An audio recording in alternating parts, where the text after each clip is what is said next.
I told you that I was charmed with her in most particulars. There were some that did not please me so well. She was above the middle height of women.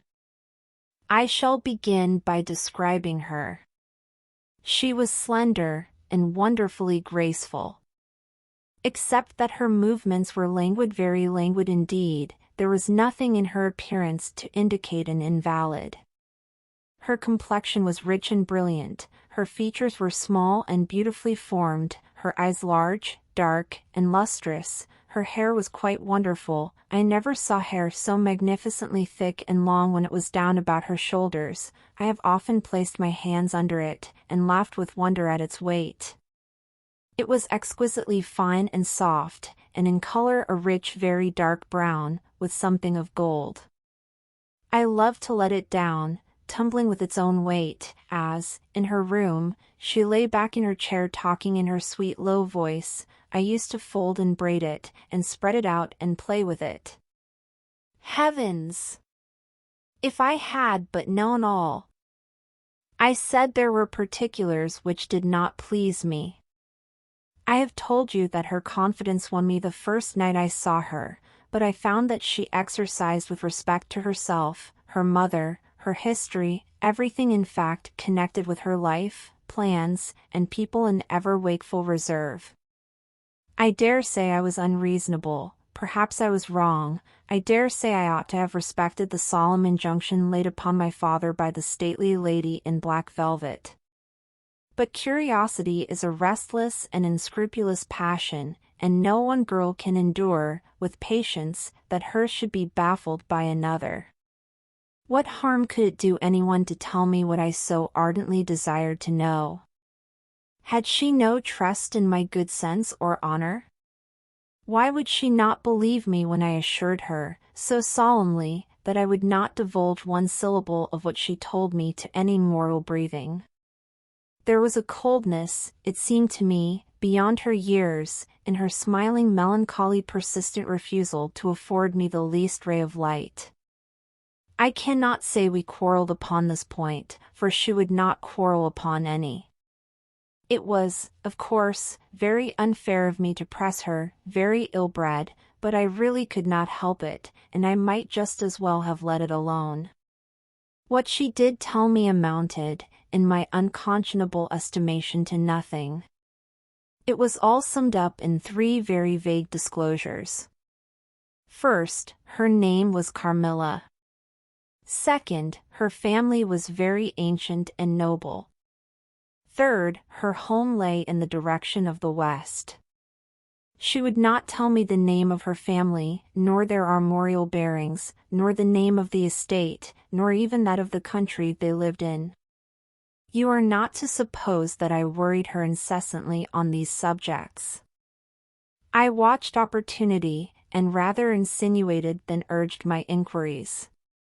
Once or twice, indeed, I did attack more directly. But no matter what my tactics, utter failure was invariably the result. Reproaches and caresses were all lost upon her. But I must add this, that her evasion was conducted with so pretty a melancholy and deprecation, and so many, and even passionate declarations of her liking for me, and trust in my honor, and with so many promises, that I should at last know all, that I could not find it in my heart long to be offended with her. She used to place her pretty arms about my neck, draw me to her, and laying her cheek to mine, murmur with her lips near my ear, "Dearest, your little heart is wounded. Think me not cruel because I obey the irresistible law of my strength and weakness. If your dear heart is wounded, my wild heart bleeds with yours. In the rapture of my enormous humiliation I live in your warm life, and you shall die, sweetly die into mine. I cannot help it, as I draw near to you, you, in your turn, will draw near to others, and learn the rapture of that cruelty, which yet is love, so, for a while, seek to know no more of me and mine, but trust me with all your loving spirit." And when she had spoken such a rhapsody, she would press me more closely in her trembling embrace, and her lips in soft kisses gently glow upon my cheek. Her agitations and her language were unintelligible to me. From these foolish embraces, which were not of very frequent occurrence, I must allow, I used to wish to extricate myself, but my energies seemed to fail me. Her murmured words sounded like a lullaby in my ear, and soothed my resistance into a trance, from which I only seemed to recover myself when she withdrew her arms. In these mysterious moods I did not like her. I experienced a strange tumultuous excitement that was pleasurable, ever and anon, mingled with a vague sense of fear and disgust. I had no distinct thoughts about her while such scenes lasted, but I was conscious of a love growing into adoration, and also of abhorrence. This I know is paradox, but I can make no other attempt to explain the feeling. I now write, after an interval of more than 10 years, with a trembling hand, with a confused and horrible recollection of certain occurrences and situations, and the ordeal through which I was unconsciously passing, though with a vivid and very sharp remembrance of the main current of my story. But, I suspect, in all lives there are certain emotional scenes, those in which our passions have been most wildly and terribly roused, that are of all others the most vaguely and dimly remembered.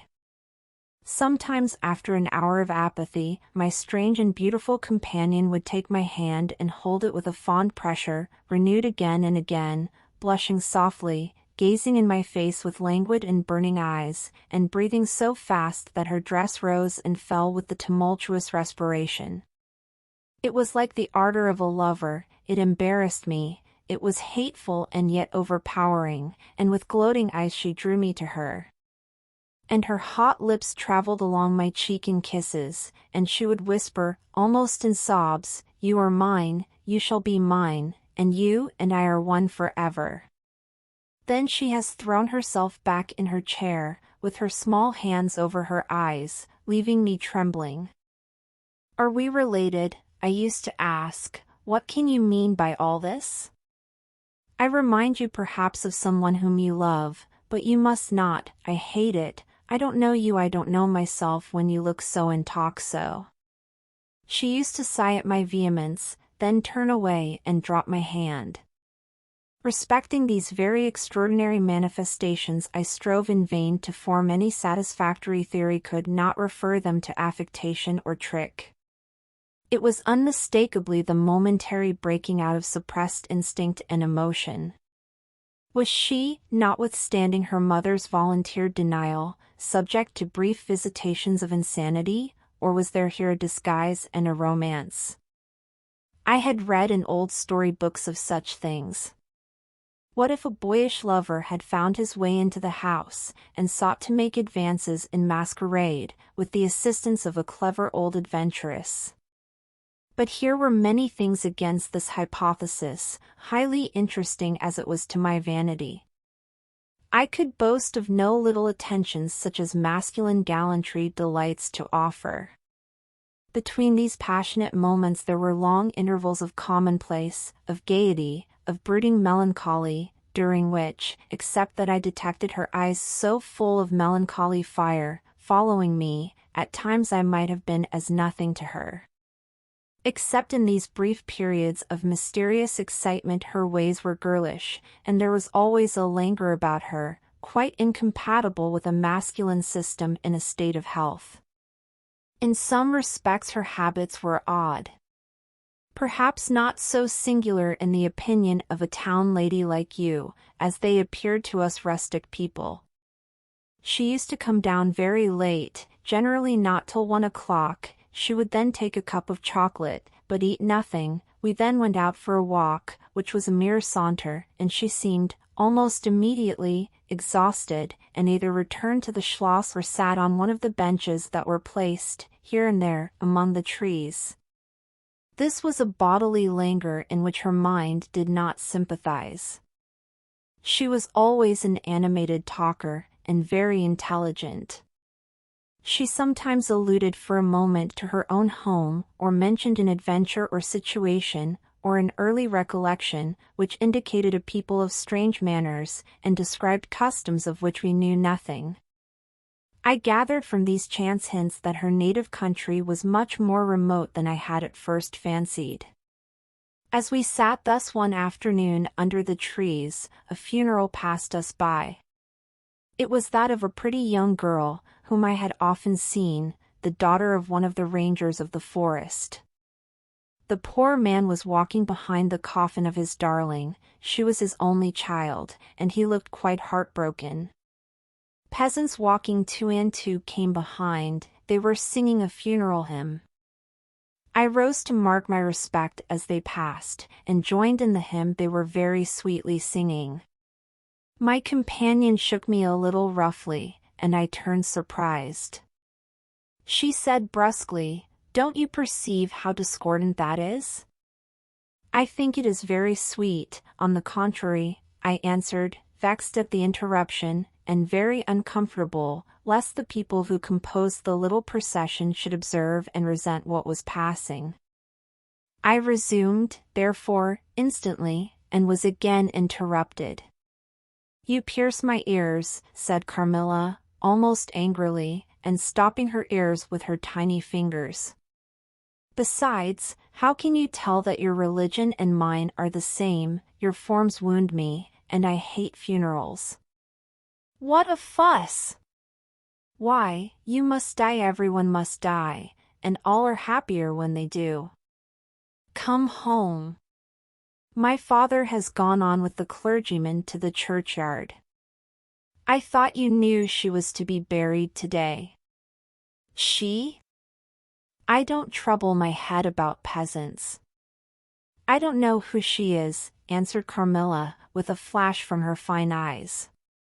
"She is the poor girl who fancied she saw a ghost a fortnight ago, and has been dying ever since, till yesterday, when she expired." "Tell me nothing about ghosts. I shan't sleep tonight if you do. I hope there is no plague or fever coming, all this looks very like it," I continued. "The swineherd's young wife died only a week ago, and she thought something seized her by the throat as she lay in her bed, and nearly strangled her. Papa says such horrible fancies do accompany some forms of fever. She was quite well the day before. She sank afterwards, and died before a week. Well, her funeral is over, I hope, and her hymn sung, and our ears shan't be tortured with that discord and jargon. It has made me nervous. Sit down here, beside me, sit close, hold my hand, press it harder. We had moved a little back, and had come to another seat. She sat down. Her face underwent a change that alarmed and even terrified me for a moment. It darkened, and became horribly livid, her teeth and hands were clenched, and she frowned and compressed her lips, while she stared down upon the ground at her feet, and trembled all over with a continued shudder as irrepressible as ague. All her energies seemed strained to suppress a fit, with which she was then breathlessly tugging, and at length a low convulsive cry of suffering broke from her, and gradually the hysteria subsided. "There! That comes of strangling people with hymns," she said at last. Hold me still. It is passing away." And so gradually it did, and perhaps to dissipate the somber impression which the spectacle had left upon me, she became unusually animated and talkative, and so we got home. This was the first time I had seen her exhibit any definable symptoms of that delicacy of health which her mother had spoken of. It was the first time, also, I had seen her exhibit anything like temper. Both passed away like a summer cloud, and never but once afterwards did I witness on her part a momentary sign of anger. I will tell you how it happened. She and I were looking out of one of the long drawing-room windows, when there entered the courtyard, over the drawbridge, a figure of a wanderer whom I knew very well. He used to visit the Schloss generally twice a year. It was the figure of a hunchback, with the sharp lean features that generally accompany deformity. He wore a pointed black beard, and he was smiling from ear to ear, showing his white fangs. He was dressed in buff, black, and scarlet, and crossed with more straps and belts than I could count, from which hung all manner of things. Behind, he carried a magic lantern, and 2 boxes, which I well knew, in one of which was a salamander, and in the other a mandrake. These monsters used to make my father laugh. They were compounded of parts of monkeys, parrots, squirrels, fish, and hedgehogs, dried and stitched together with great neatness and startling effect. He had a fiddle, a box of conjuring apparatus, a pair of foils and masks attached to his belt, several other mysterious cases dangling about him, and a black staff with copper ferrules in his hand. His companion was a rough spare dog, that followed at his heels, but stopped short, suspiciously, at the drawbridge, and in a little while began to howl dismally. In the meantime, the mountebank, standing in the midst of the courtyard, raised his grotesque hat, and made us a very ceremonious bow, paying his compliments very volubly in execrable French, and German not much better. Then, disengaging his fiddle, he began to scrape a lively air, to which he sang with a merry discord, dancing with ludicrous airs and activity, that made me laugh, in spite of the dog's howling. Then he advanced to the window with many smiles and salutations, and his hat in his left hand, his fiddle under his arm, and with a fluency that never took breath, he gabbled a long advertisement of all his accomplishments, and the resources of the various arts which he placed at our service, and the curiosities and entertainments which it was in his power, at our bidding, to display. "Will your ladyships be pleased to buy an amulet against the vampire, which is going like the wolf, I hear, through these woods," he said, dropping his hat on the pavement.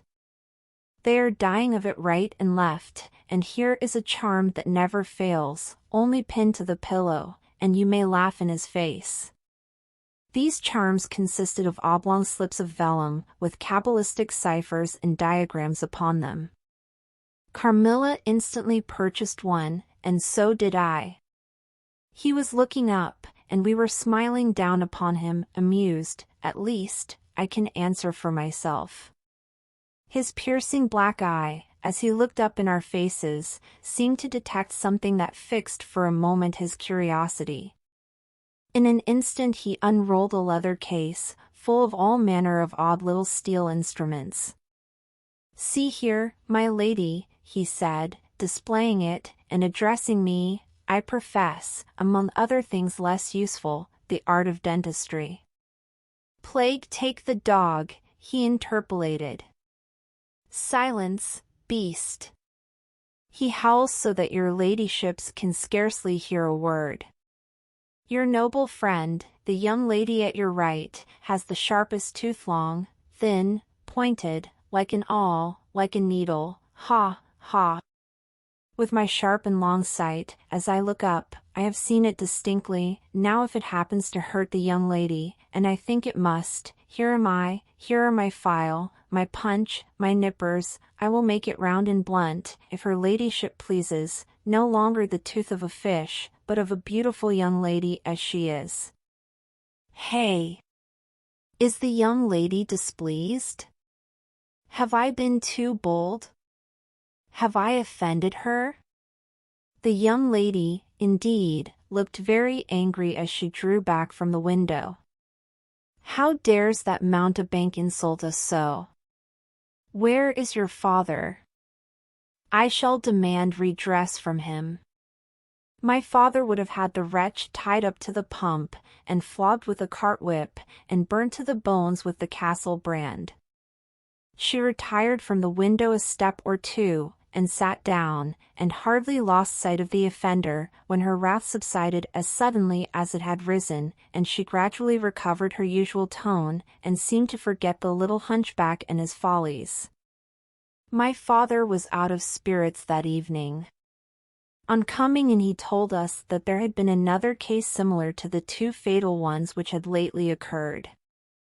The sister of a young peasant on his estate, only a mile away, was very ill, had been, as she described it, attacked very nearly in the same way, and was now slowly but steadily sinking.